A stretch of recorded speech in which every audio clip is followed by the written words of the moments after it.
सबसे पहले Jawaharlal Nehru, number 2 Lal Bahadur Shastri, number 3 Indira Gandhi, number 4 Morarji Desai, number 5 Chaudhary Charan Singh, number 6 Rajiv Gandhi.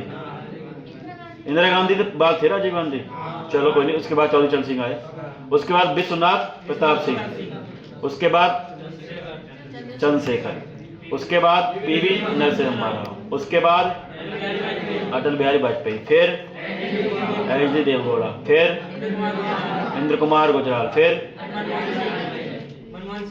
Manmohan Singh, क्योंकि अटल बिहारी को पहले काउंट कर लिया, और फिर नरेंद्र मोदी। तो आपको एक क्रम है।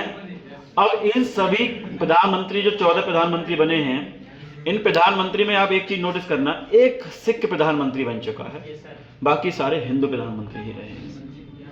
ठीक है, हालांकि सिखों को भी हिंदू में ही काउंट कर लिया जाता है।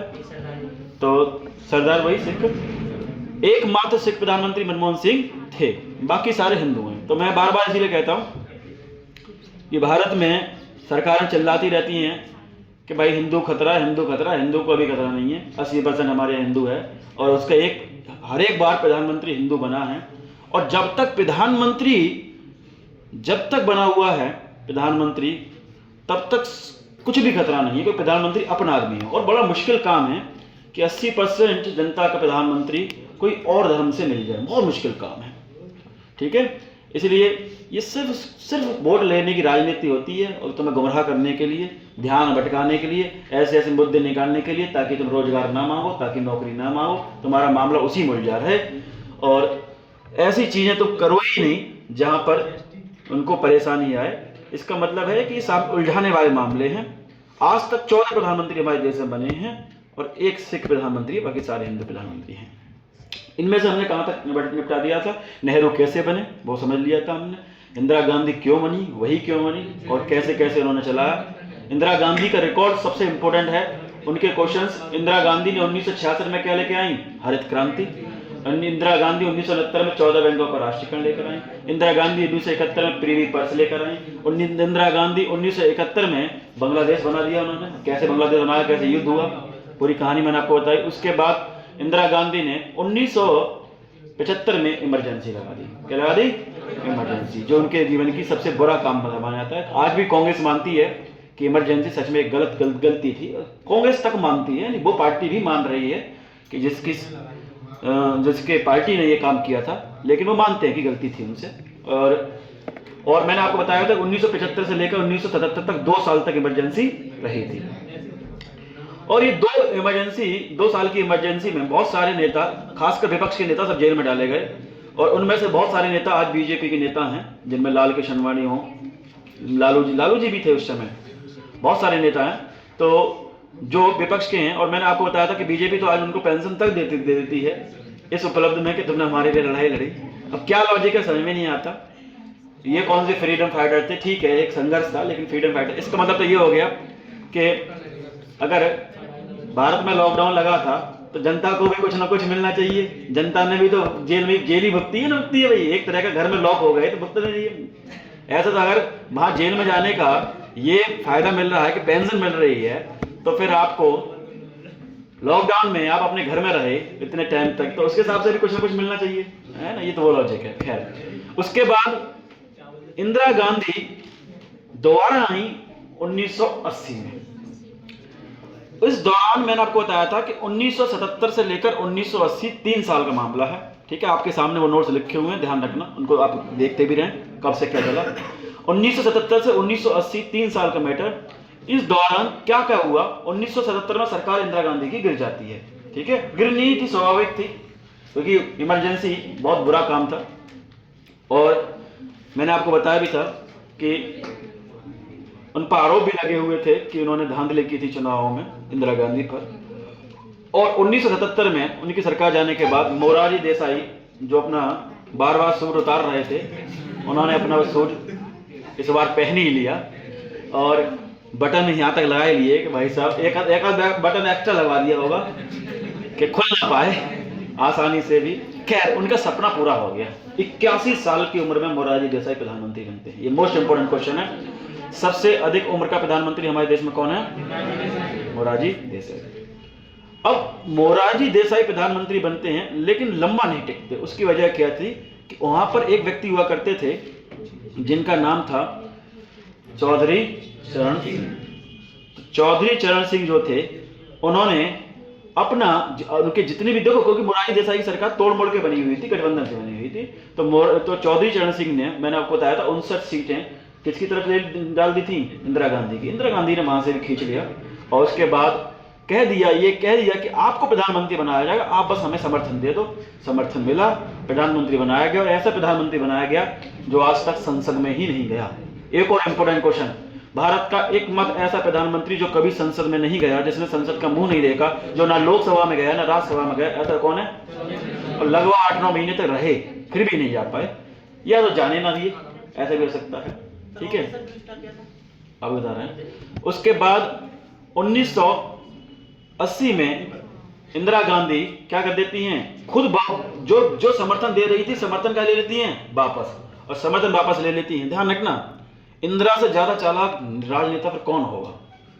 जो मैंने आपको बताया था, केवल हथकड़ी दिखाकर आप लगा लो, कोई कहते हैं ना कि राजनीति चाहिए, गांधी का ना, मैं कह रहा हूं ना, गांधी के बाद इंदिरा गांधी बहुत चालाक, बहुत ताकतवर नेता।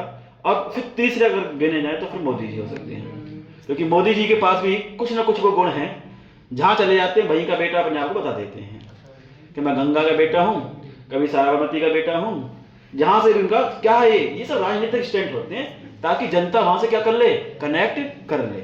गांधी के पास भी ये राजनीतिक स्टैंड था। गांधी पागल थोड़ी ना, इतने अमीर आदमी रियासत उसके, उनके गांधी के बाप दीवान थे। दीवान मतलब मुख्यमंत्री जैसा पद होता है, और वो आदमी लंगोटी में घूम रहा है, तो राजनीति है ये। और जब आपको पता हो पूना पैक्ट हुआ था, तो पूना पैक्ट में सुना आपने? पूना पैक्ट यानी गांधी जी अंबेडकर के बीच हुआ था। तो अंबेडकर लेकर गए कि भाई मैं दलितों का नेता हूं, दलितों के लिए मैं करता हूं। गांधी जी ने एक टूक में है ना अंबेडकर को बंद कर दिया। इतना चालू आदमी। उन्होंने कहा, अंबेडकर जब तुम पैदा नहीं हुए थे ना, तब से मैं दलितों की चिंता कर रहा हूं, क्योंकि उनका जन्म पहले हो गया। अब क्या बोले आदमी, बताओ। और पत्रिकाएं लॉन्च कर, मतलब उनको लगा कि ये आदमी एक तरफ से सारा वोट बैंक खींच रहा है और मेरी पॉपुलैरिटी कम ना हो जाए। उन्होंने सीधा अब डिवाइड कर दिया कि कुछ क्या कर दिया, कुछ लोग गांधी के फेवर में हो गए दलित, और कुछ लोग किसके फेवर में हो गए? अंबेडकर के फेवर में, जो एक तरफा थे। बहुत चालू आदमी, बहुत ताकतवर आदमी। ऐसे ही नहीं पहनता कोई आदमी लंगोटी, ऐसे ही नहीं पहनता कोई शर्ट। केजरीवाल देगा, केजरीवाल शर्ट में भी घूमते रहते सिंपल सी, और बंगला करोड़ों का है उनका।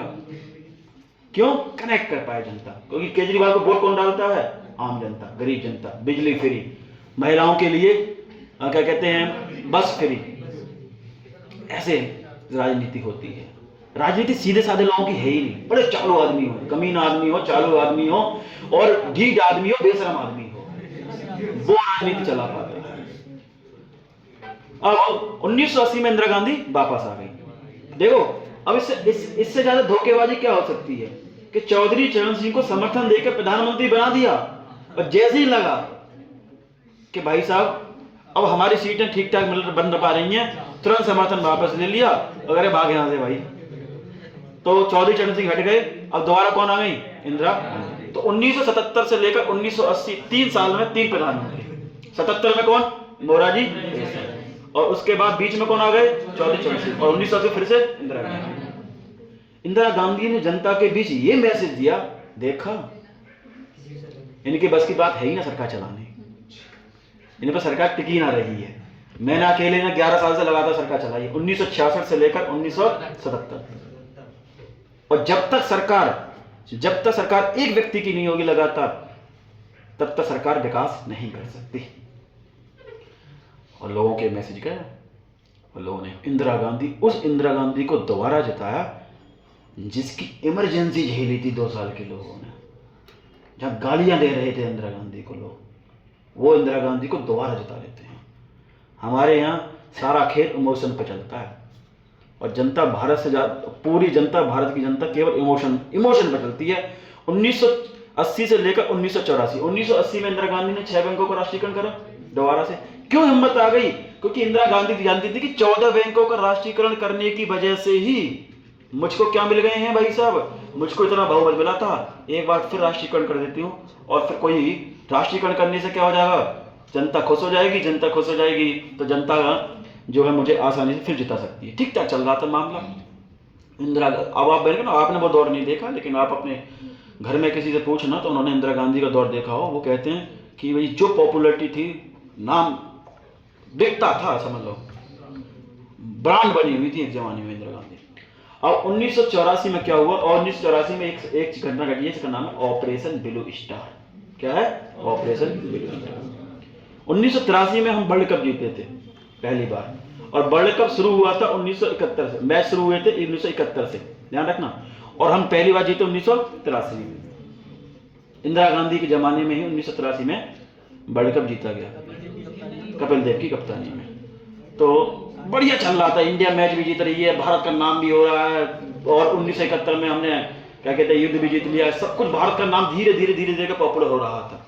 मैंने आपको और बताया था 1971 में जब मैंने आपको पढ़ाया था, एक चीज और बताई थी, वो थी कि राष्ट्रपति की जब इलेक्शन होता था तो 1971 में उन्होंने, इंदिरा गांधी ने, 1971 का वो गोल्डन पीरियड है इंदिरा गांधी का जो उन्हें भगवान बना के छोड़ता है, समझ लो। ऐसा साल कभी कभी जिंदगी में ना दो मौके हमको मिलते हैं, जब हम पीक पर होते हैं, बिल्कुल टॉप पर होते हैं, तो हमको लगता है कि यार हम कर रहे हैं, हम नहीं कर रहे होते, हमारा टाइम ठीक चल रहा है, अपने आप अच्छा खासा हो रहा है।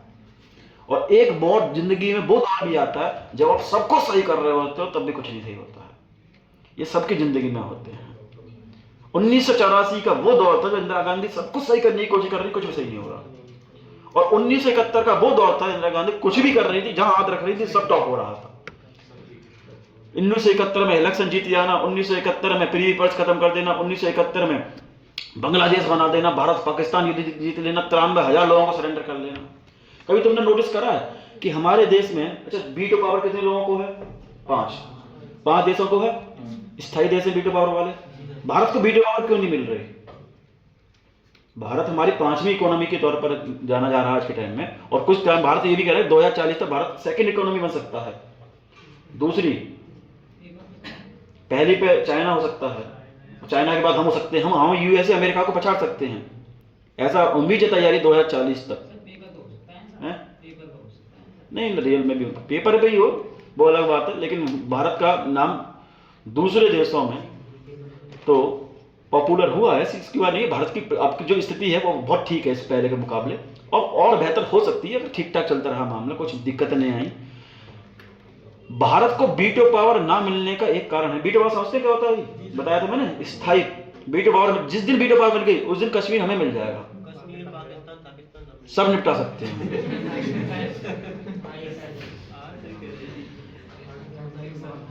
पहला कारण है वीटो पावर मिलने का, वो ये है कि भारत जो बजट भेजता है यूएनओ के लिए वो कम है।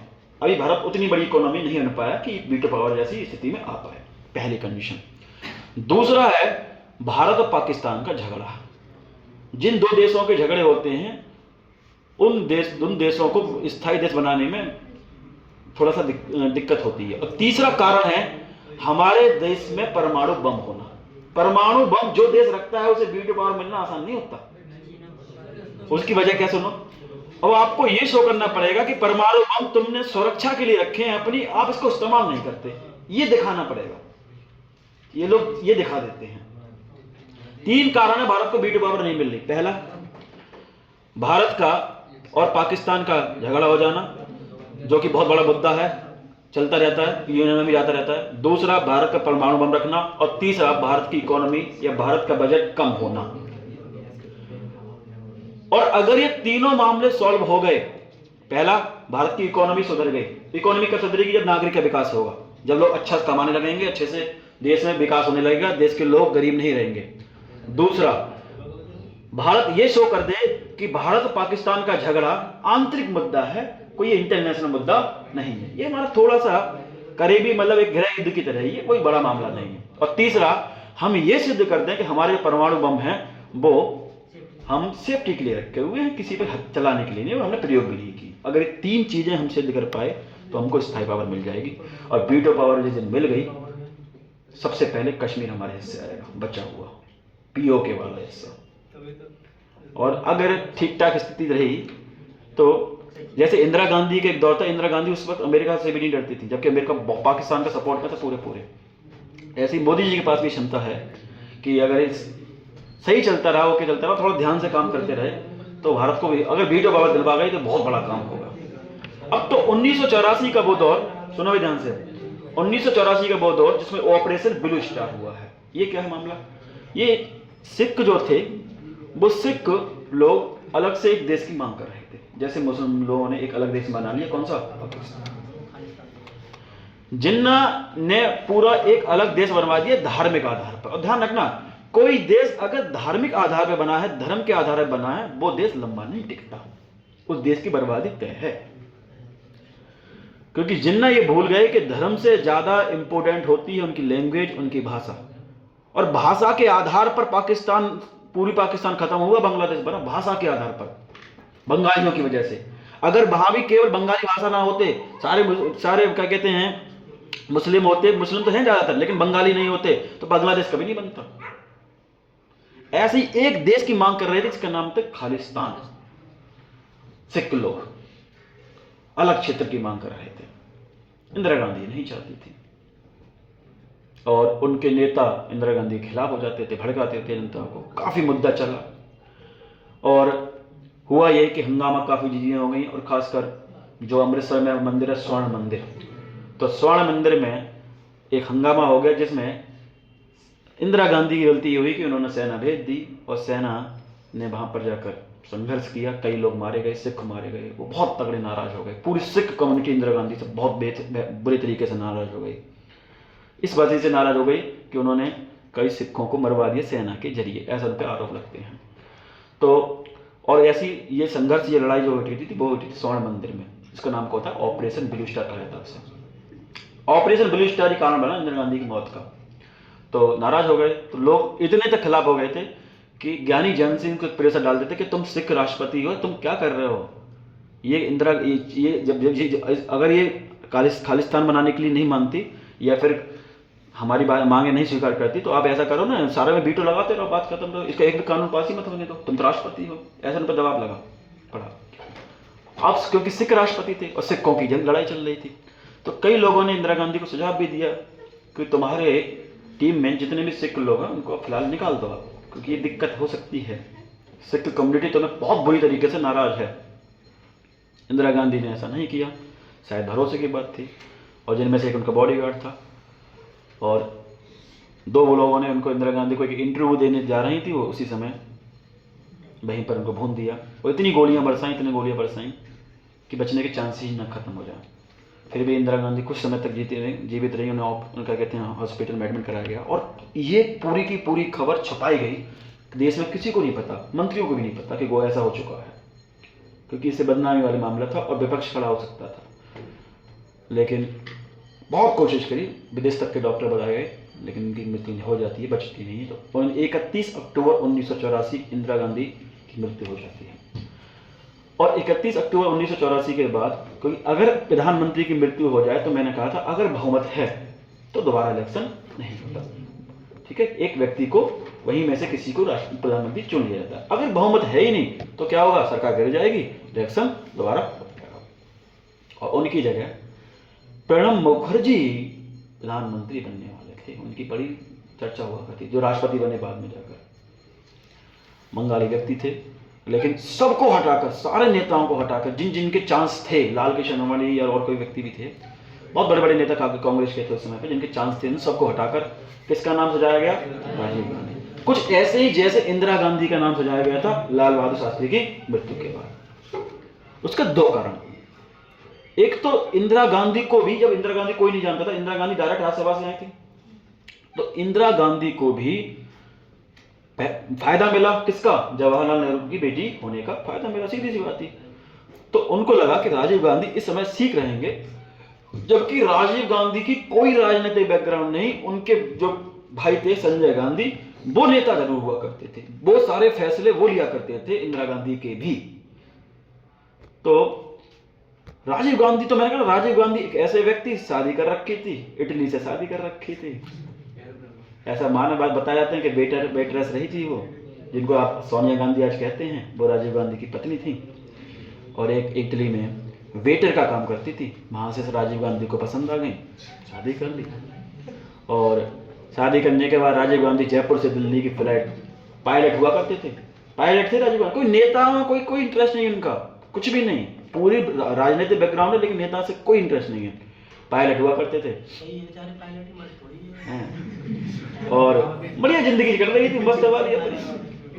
वही वाला है ना, जयपुर से दिल्ली वाला हिसाब था। दिल्ली पहुंचते, शाम को इंडिया गेट पर जाकर आराम से आइसक्रीम खाते दोनों मियां बीवी, मजे कर रहे थे। क्या ही राजनीति क्या ही चक्कर। कुछ लोगों को नहीं होता इंटरेस्ट, राजीव गांधी का कोई इंटरेस्ट नहीं था। खैर राजीव गांधी का नाम सुझाया गया, राजीव गांधी को कहा गया कि आप बनिएगा, राजीव गांधी बने। उसके बाद इलेक्शन हुए कुछ टाइम बाद, और जब इलेक्शन हुए तो राजीव गांधी ने रिकॉर्ड तोड़ दिया 414 सीटों का। आज तक का रिकॉर्ड है। क्वेश्चन ये भी बन सकता है कि सबसे अधिक सीटों से लोकसभा में जीतने वाले प्रधानमंत्री या पार्टी कौन थी? कांग्रेस। प्रधानमंत्री कौन थे? 414 सीटें, 545 भी नहीं थी उस टाइम, तो 530 के आसपास ही थी। 414, जिनमें से 411 आई थी, 3 बाद में फिर जुड़ गई थी और लोग भी आ गए साथ में। रिकॉर्ड है भाई साहब। ऐसे आदमी को 414 सीट मिल जाना जिसको लोग जानते तक नहीं है। सोच लो हमारे देश में कैसे लोग इमोशनली कनेक्ट होते हैं। केवल एक कारण, वो था इंदिरा गांधी की मृत्यु। तो उन्होंने कहा अगर हमारी प्रिय नेता की मृत्यु हो जाती है तो उनका बेटा ही बनना चाहिए, कोई और चांस है ही नहीं। बड़े बड़े जोर शोर से लोगों ने डाला। अब जिसको 414 सीट मिली हो, मतलब जो विपक्ष कट्टर बैठा होगा वो ही ना दिया होगा, बाकी सभी विपक्ष तक आ गए होंगे, खिंच गए होंगे, क्योंकि 530 में से 414 बहुत है। मोदी जी को भी मैक्सिमम 2019 में मिली थी शायद सबसे अधिक, 300 कुछ समथिंग मिली थी, 370 भी नहीं मिली थी। उनके अपने हिस्से में कमी थी, 350 के आसपास मिला के बन रही थी। तो ये रिकॉर्ड मोदी जी पे लग रहा था कि 2019 में उनकी पॉपुलैरिटी मोदी जी की थी इतनी तगड़ी कि जो जीत सकते थे, लेकिन नहीं। 414 बहुत बड़ा रिकॉर्ड है, शायद ही कोई टूट पाए। ऐसा कोई आदमी आ जाए जो या तो इमोशनली वाला, जैसे मैंने कहा मृत्यु से आ जाए कोई, और या फिर ऐसा व्यक्ति आए जिसको एक तरफा वोट मिल जाए, सब लोग चाह रहे हैं उसको। और आ सकता है, ऐसी बात नहीं है, राजनीति में अच्छे लोग भी आ जाते हैं। उसके बाद हाँ, मोदी जी वाला बारह होता तो शायद बन सकता था। वाह, बिल्कुल बिल्कुल। मोदी जी की संतान होती या कोई होती आने वाली पीढ़ी होती तो उसको वोट पक्का मिलता। हाँ, मोदी के नाम पर योगी को मिल सकता है, उम्मीद कुछ ही नहीं। योगी को अगर 2029 में मोदी जी के बाद योगी जी बीजेपी से और विपक्ष से राहुल गांधी, ये इन दोनों में से एक नेता कोई बन सकता है 2029 में। अगर बीजेपी जीती तो योगी जी के चांस है ही है, मोदी जी के दोबारा मुश्किल ही है, क्योंकि वजह वही है कि एक तो उनकी उम्र नहीं रहेगी और दूसरा इतने समय तक बनने के बाद कोई फिर बर्दाश्त नहीं कर पाता। पार्टी खुद कहती है एक बार हम में से काबू बन दे तो कि तुम ही खाते रहोगे, तो वो चीजें भी आ जाती हैं। 1984 मृत्यु के बाद राजीव गांधी को कितनी सीट मिल गई? 414 जीती। 1985 का वो दौर जब राजीव गांधी भारत में कंप्यूटर ले आए। क्या ले आए? तो भारत में कंप्यूटर लाने का श्रेय किसको जाता है? भारत में तकनीकी लाने, कंप्यूटर लाने का। और उनको एक नाम से जाना जाता था, क्वेश्चन पूछा जा सकता है, मिस्टर क्लीन कहते थे उनको। क्यों कहते थे? उनकी इतनी बढ़िया छवि थी, चुनाव लड़ते नहीं थे, ज्यादा लड़े और जीते। उसके बाद इतनी बढ़िया छवि थी, कोई आरोप थे नहीं, कोई धब्बे थे नहीं, कोई इन पर किसी भी तरह का क्या कहते हैं कोई मुकदमा दर्ज नहीं है। और फिर जो आदमी पायलट था उसे राजनीति मतलब नहीं। ध्यान रखना, राजनीति में आकर आप गंदे हो गए 100%। अगर आप चाहते हैं आपकी छवि बिल्कुल इमेज बढ़िया सुधरी रहे तो आप राजनीति ना ज्वाइन करें।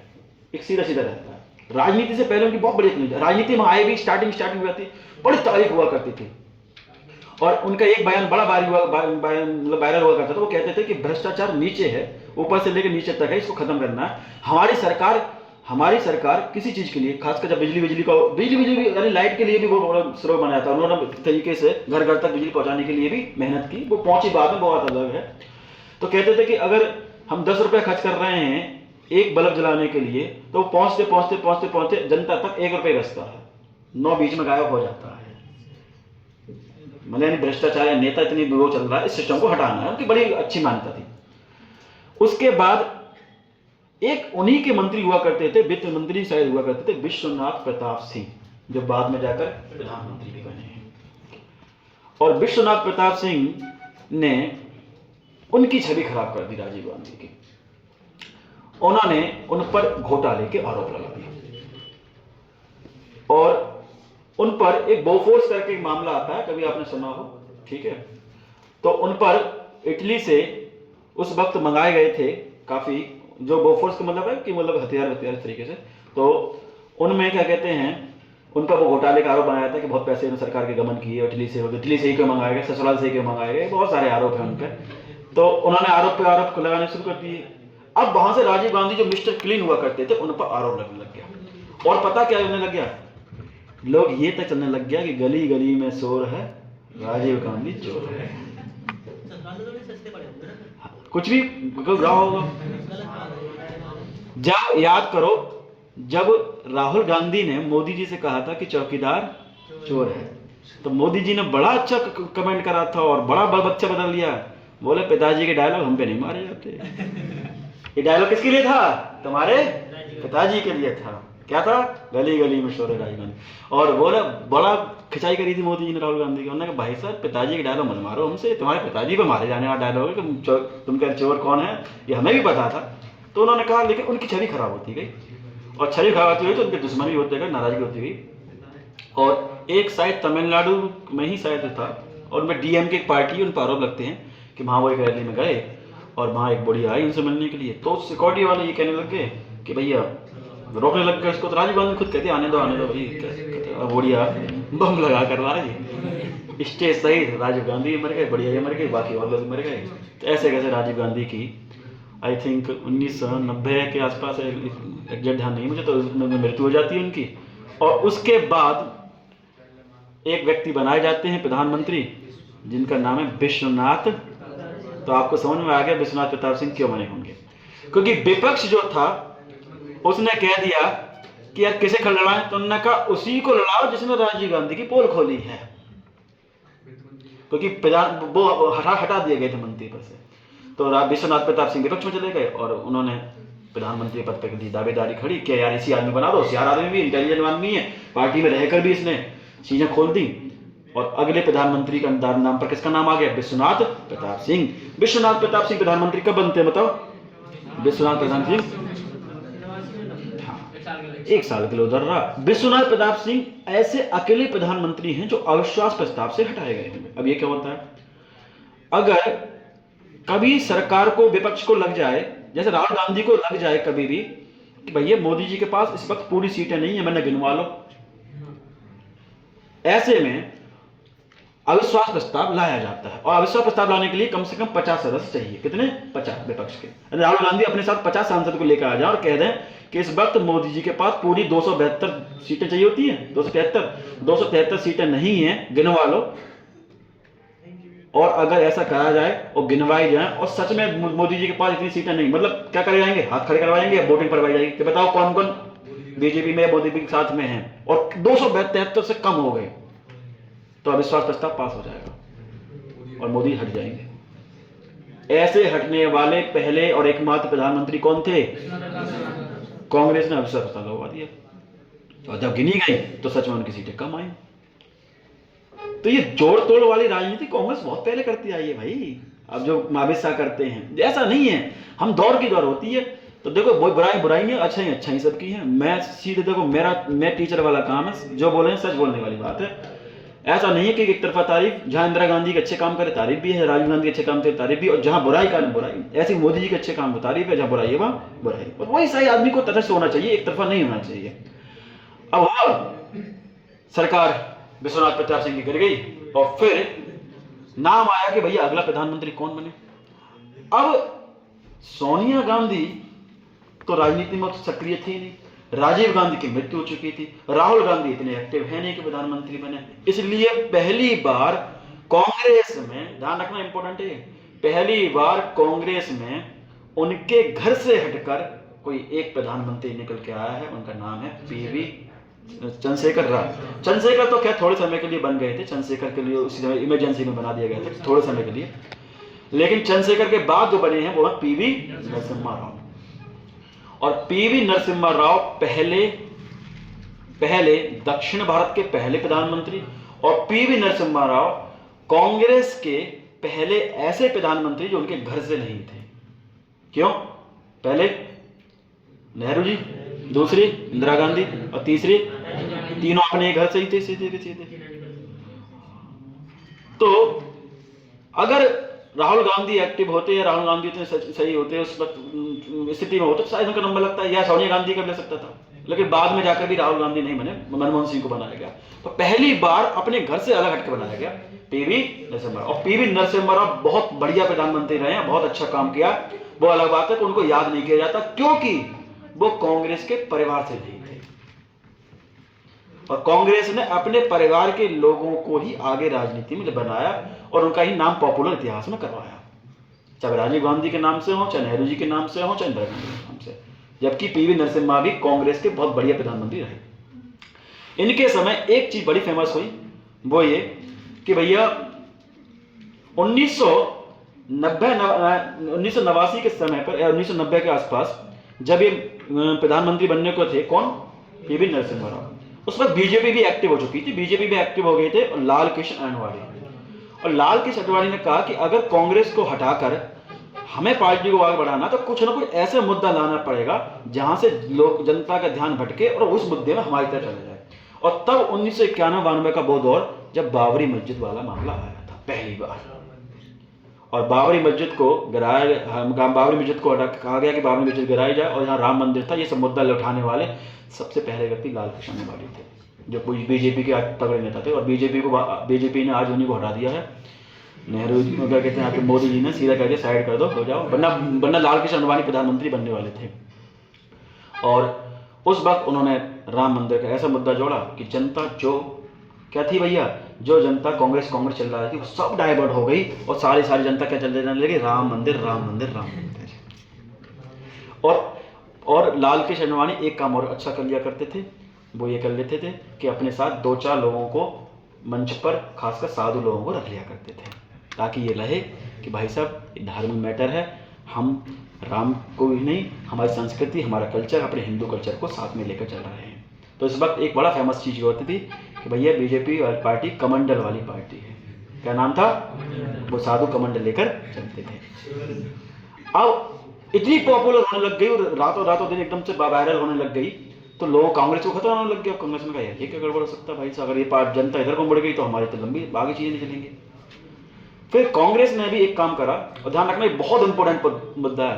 कांग्रेस ने भी एक काम करा, वो ये कि बहुत पुराना एक मैटर था ओबीसी को आरक्षण देने का। क्या देने का? ओबीसी को आरक्षण देने का। देखो उसमें आरक्षण मिला हुआ था जब अंबेडकर साहब ने आरक्षण डलवाया संविधान में 2 को, एससी को और एसटी को। एससी को कितना आरक्षण मिला हुआ मालूम है? एससी को 15% है और एसटी को 7.5% है। कितना हो गया बताओ? 22.5% हो गया।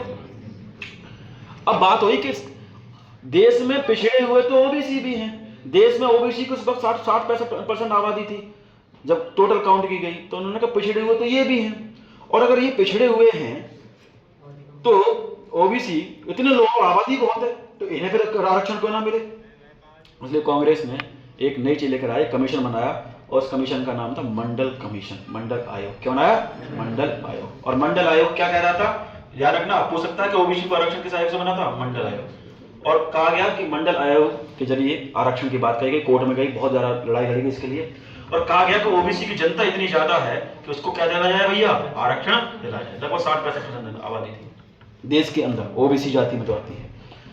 और कहा गया कि आरक्षण का एक नियम था कि भैया आरक्षण 50% से ज्यादा नहीं होना चाहिए, और इनको 22.5 पहले मिल चुका था। इसीलिए ओबीसी को कहा गया कि और नियम ये है कि आप नियम नहीं टूटना चाहिए, 50% से ज्यादा आरक्षण नहीं होना चाहिए। इसीलिए इनको जोड़ दिया गया ओबीसी को कितना % आरक्षण। अब 27 और 22.5 कितने हो जाते हैं? 49.5। मजबूरी थी 27 दिया गया, अगर ये नियम नहीं होता जो कि संविधान में शायद बहुत ज्यादा मिलता। क्यों? इनकी जनता इतनी ज्यादा है कि 27 भी दिखता नहीं है लोगों को।